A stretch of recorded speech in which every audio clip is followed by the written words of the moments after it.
Hello, I'm Emma-Louise Coffey and you're welcome to The Dairy Edge, the Teagasc Dairy podcast. We're bringing you the latest information, insights and opinion to improve dairy farm performance. On this week's episode of the Dairy Edge podcast, health researcher Muireann Conneely explains the substantial economic loss to dairy farms where lameness is prevalent. That's an interesting question because we've just started a study this year, a few weeks ago, and one of the aims of the study is to look at the levels of lameness. Now, so we're just a short time into this study, so we don't have the full 100 farms which we aim to sample. So far we've been out to 13 farms, and across those 13 farms we're looking at a level of about 14 to 15% lameness. Now, that, I suppose, would kind of fall into the high-ish category. I suppose you're looking at over 20% is really high, and you'd want to be concerned about that. Of those 13 farms that we've looked at, about half of them are in that very high category. So that is a bit of a concern at the moment. But then again, there are other farms. We've a few farms that we've been out to where they've had levels of lameness as low as 3 and 5%. So it is achievable, which is good. And if we look at it, say, from a cow perspective, what are the impacts in terms of welfare when we look at lameness on farms? Well, I suppose it is one of the biggest welfare concerns for cows at the moment, I think. And I suppose it has a huge impact on the cow. It's painful, is the number one thing. It's a cause of stress. It affects everything that she does. And it prevents her from interacting normally and eating normally. You know, when it gets to a severe level, it has a major impact, and it causes early culling, so it reduces her productive life. So these are all the impacts on the cow, and then obviously that feeds forward and impacts the farmer and his production system, and it's a huge cause of economic loss as well for the farmer. And you mentioned production. Like, do we have any figures, from research environments on, effects on production based on a cow with lameness versus a cow that's so there was a study done back in 2011, and it showed the cows that had a score of, and we can maybe talk about scoring, lameness scores a little bit later, but a cow that was scored as lame had 0.7 of a kilo less production of milk per day than a cow that was not lame. And when a cow scored 3, which is severely lame, she was producing 1.8 kilos less milk per day than a normal cow. And that study also showed that reduction in milk production happened up to 8 weeks before the cow was actually detected as lame. So it's not just for, say, the 1 or 2 weeks around the time of treatment. No. The prolonged, impacts begin much earlier, because sometimes cows mightn't be spotted lame when they are, when they're just at the early stages. Now, farmers are good at picking up cows when they're really lame, but those cows have probably been subclinically lame for quite a long period of time, and the production has been dropping as a result. And I suppose, interestingly, this time of year, farmers are breeding cows. Is there an impact on fertility? Like, I can imagine a lame cow isn't necessarily going to be standing to be mounted.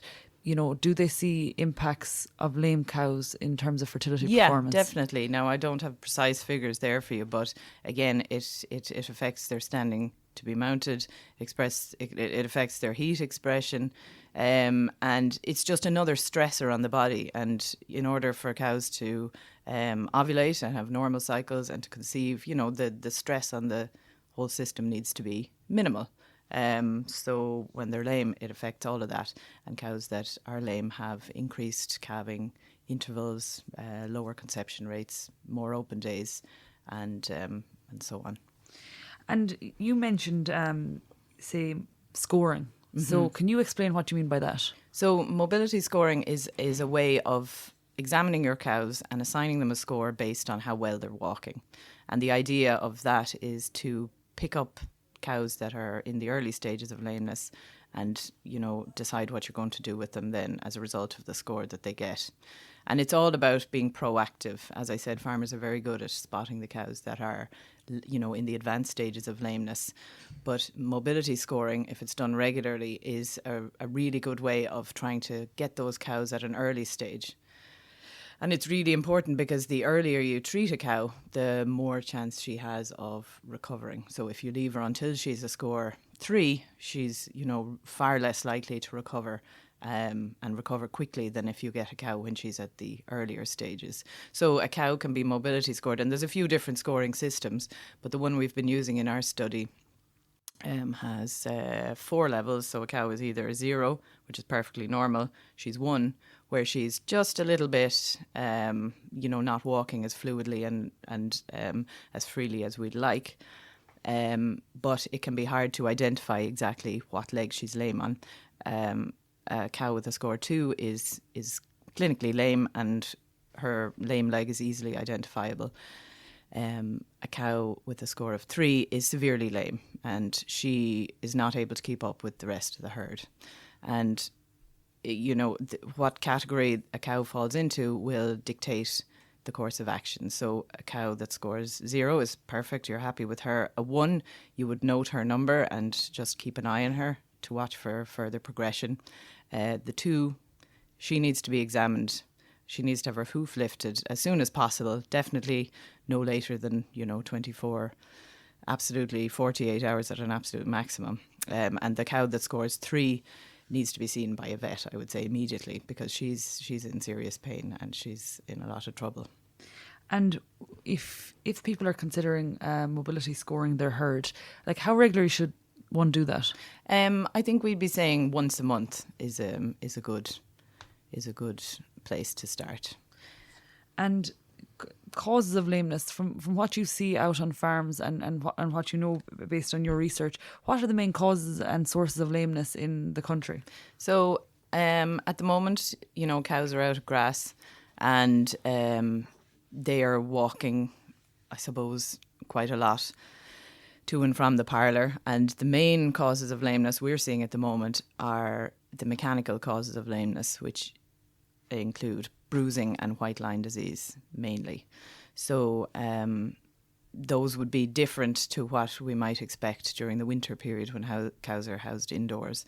And in those conditions, you'd expect to see a lot more digital dermatitis or mortellaro and slurry heel, the infectious type diseases which are caused by poor environmental conditions. But yeah, at the moment we're seeing bruising, which is it's a factor of cows stepping on stones, and white line disease, again mechanical damage, often predisposed to by, I suppose, sometimes if the hooves are wet, it can increase the likelihood that they will suffer from white line disease. But often when you get shearing forces on the hoof, such as turning and twisting, and that can often happen in collecting yards as well if they're too small or if there's cows fighting, and then you get the stresses on the white line, which is the junction between the wall and the sole of the hoof, and that's a weak point.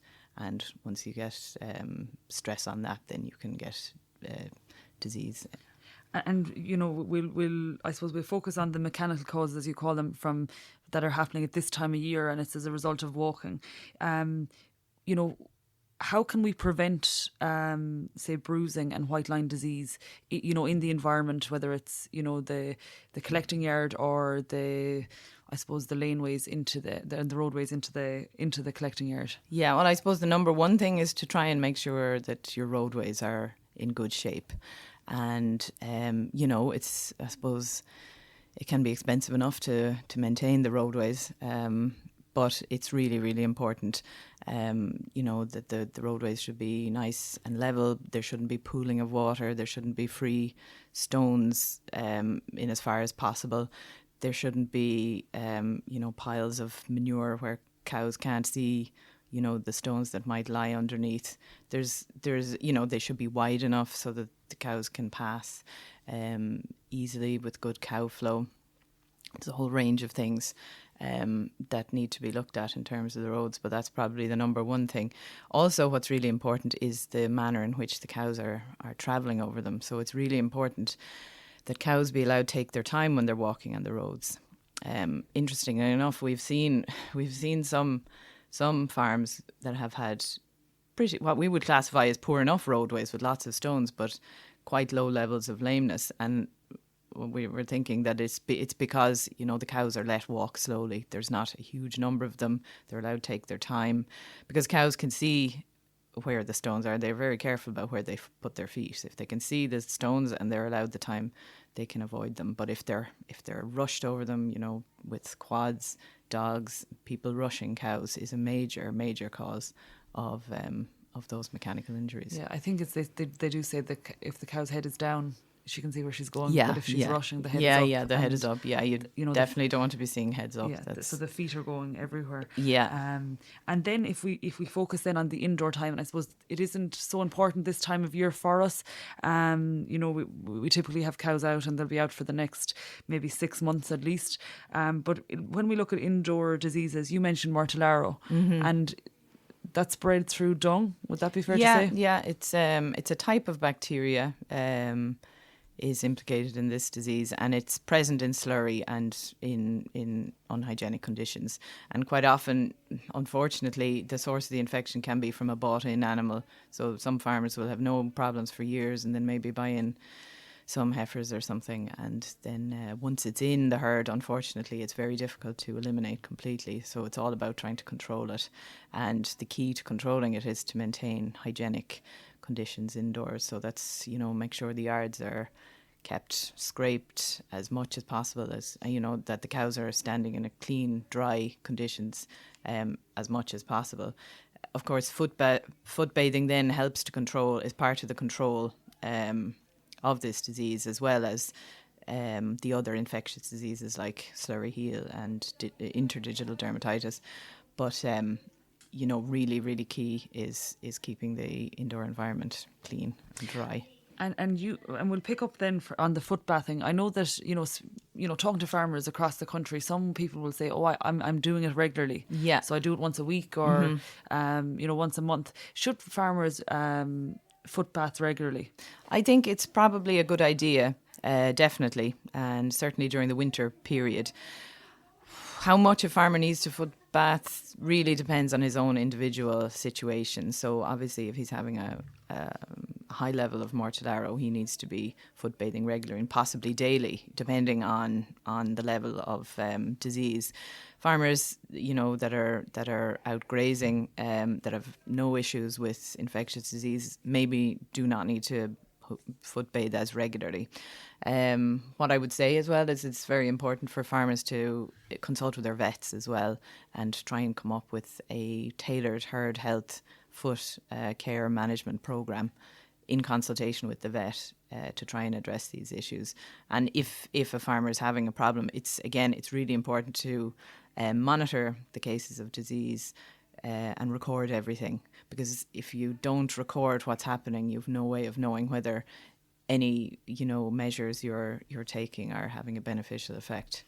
And then if we think about the records, and as you say, animal health is traditionally something that we don't keep an awful lot of records for.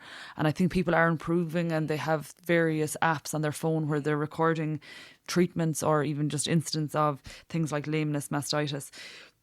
With records, where do you draw the line on whether a cow is, you know, should remain in a system, or the system isn't working for, you know, a cow? Maybe it's that they're travelling a long distance and she's just not capable of maintaining that, you know, twice a day. Yeah, well, I suppose it's difficult. It's difficult to say exactly. You know, each cow is different. Each situation is different. If a cow is having repeated incidents of lameness, I mean, she's going to eventually turn into a cull cow. Because she can't cope in the system. But what we need to focus on is trying to prevent her getting lame in the first place. Because a cow that becomes lame is 2 to 4 times more likely to develop lameness subsequently. So it's one of the biggest risk factors for cows becoming lame is if she's had a previous lameness episode.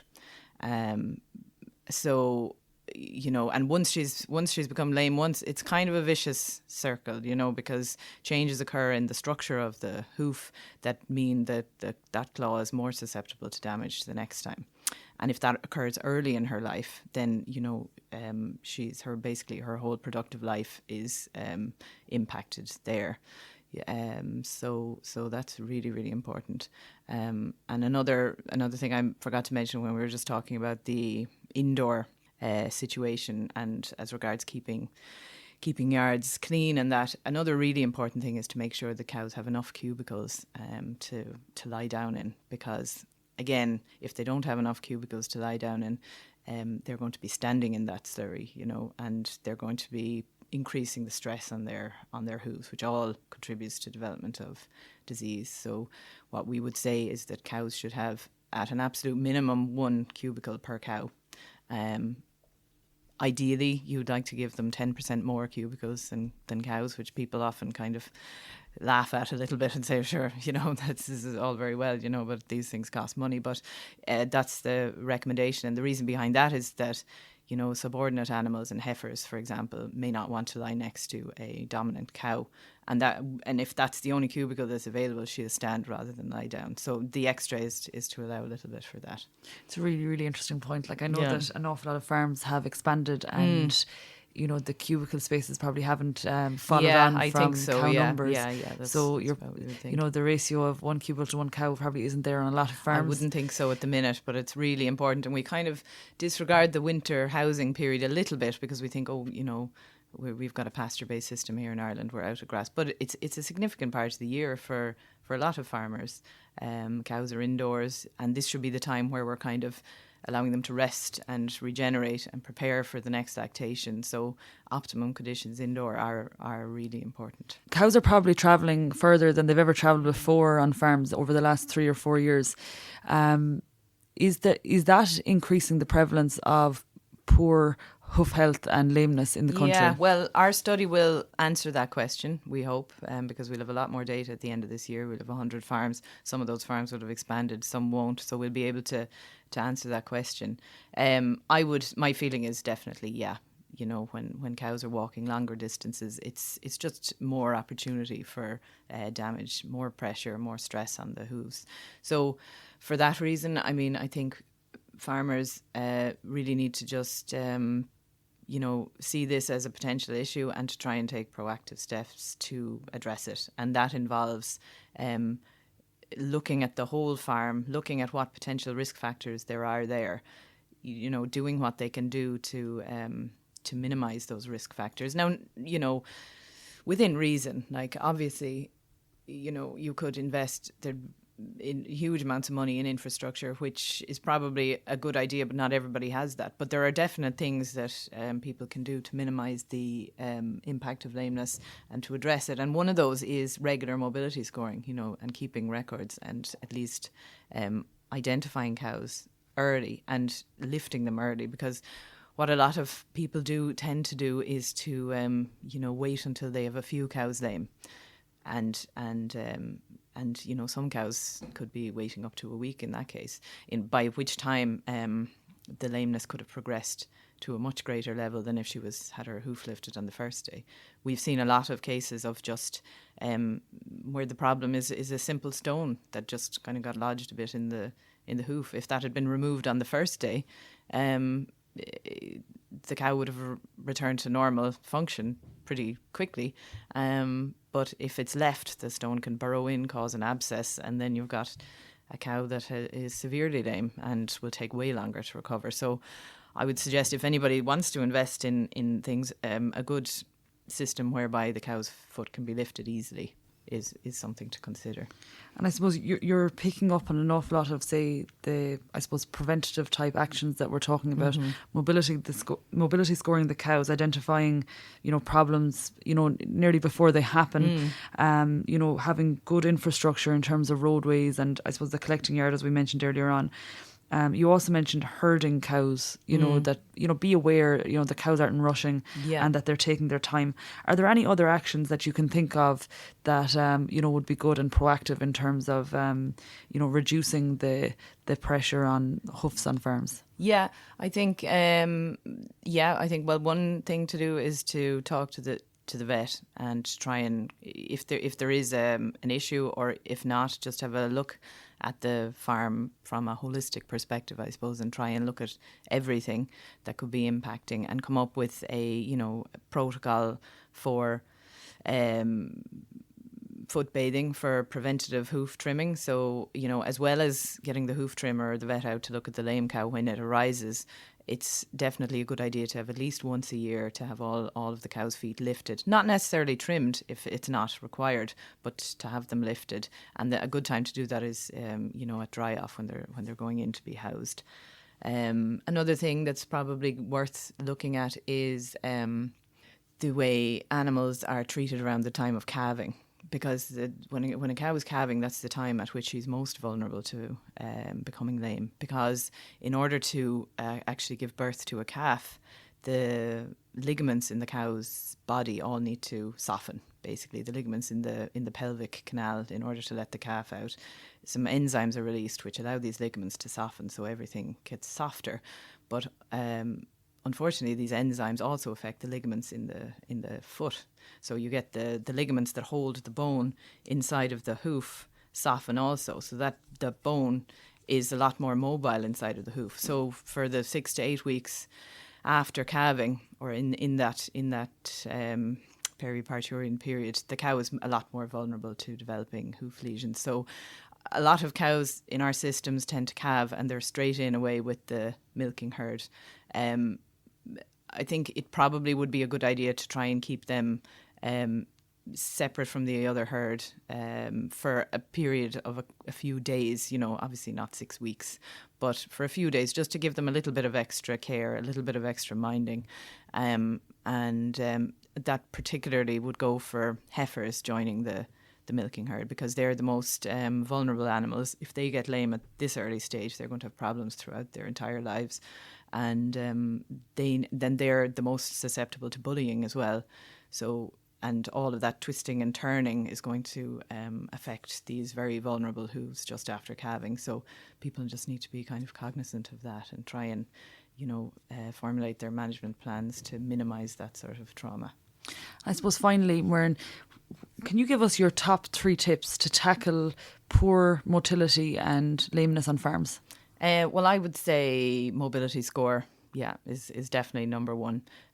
Treat early, and prevention is key. It's absolutely, it's all about prevention. Look at the risk factors on your farm. Try and see, well, what could be causing a problem here? Are my roadways in need of maintenance? Is my collecting yard too small? Are the cows all bunched up in it and twisting, turning, and or am I herding them too quickly? And it's all about prevention, and big differences can be made with relatively small changes, and record everything as well, so that you know what's going on. That's great. Thank you, Muireann. You're welcome. That's it for this week's episode of the Dairy Edge podcast, and my thanks to Muireann Conneely for joining me on this week's show. Don't forget to subscribe on Apple and Google Podcasts as well as Spotify, and for more information go to the Teagasc website at teagasc.ie. I'm Emma-Louise Coffey, and join me next time for your Dairy Edge.